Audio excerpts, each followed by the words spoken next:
Hello, I'm Piyush Raj and I'm starting a new series, The Trip with Me on GitHub.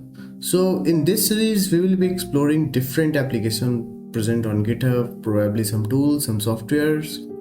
And the whole motive of this series is to get familiar with different tools and different softwares, maybe like explore something new. And with that, if I get used to be a user of a software, if there is some issue or something like that, I can just go up and contribute to the code. And even as a developer, you can just come up with me and try to understand what is the tool and check it out and probably have a time to contribute to it.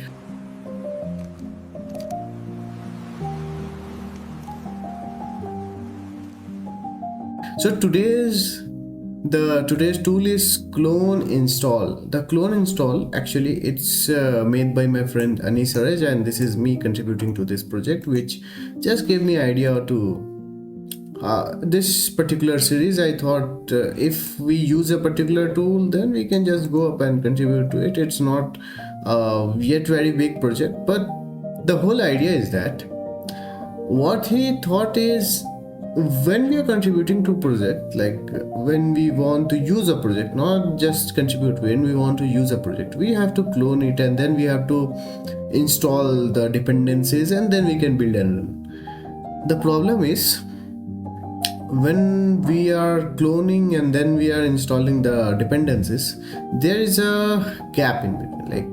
You have to go and check that is the repository has been cloned yet, and if that is cloned, then you can go and install the dependency in as, and then thereafter most probably you will go and check the installer md or something like that, and we can have a very good discussion on how to get started with a repository. But the thing is, what he thought is, let's have a single tool which is Clonei or Clonei, whatever you want to call it. It's fine. It's fine for now.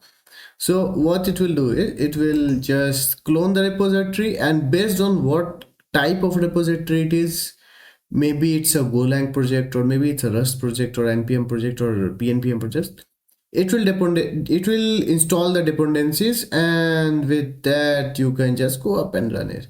Like, if the whole thing is finished, you are sure that there is nothing more to download. And we cannot promise that for all the projects, because there could be some tool or something like a big chunk of binary which is being downloaded at the time of build or while running. But at least it will just get the work done, for like initial work done for you. So it's very easy to use. What you just have to do is just like clone I, and it will just do the task. For sake of demonstration, I would love to get you maybe something like a repository. Let's have a Rust repository, or maybe have a Go repository. Yeah, I do have a Go repository. It's a Go project, Go repository. Why not? So I just clone it. You can see I have did I get the latest one? I just need to check it. Yeah, it's not related. Let us go build. And if you are willing to install, not just willing to clone the code or something like that, then you can just go, and for Mac or Linux, you can just copy this thing and run it in your terminal like this. Go give it time. Otherwise, you can run this PowerShell command, or this CMD command prompt command. You can do either of these and get it installed.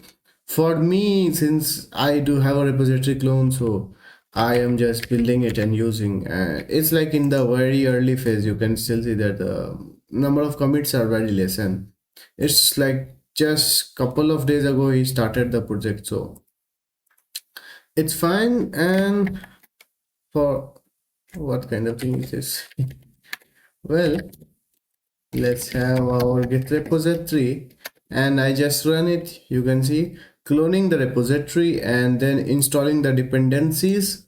and then it just installs the dependency. As see, like right now there is not anything extra to install, so it just works. You have extra flags to, like, just give it a help and it will show you like what other things you want to do, like whether you want to install it by default or not.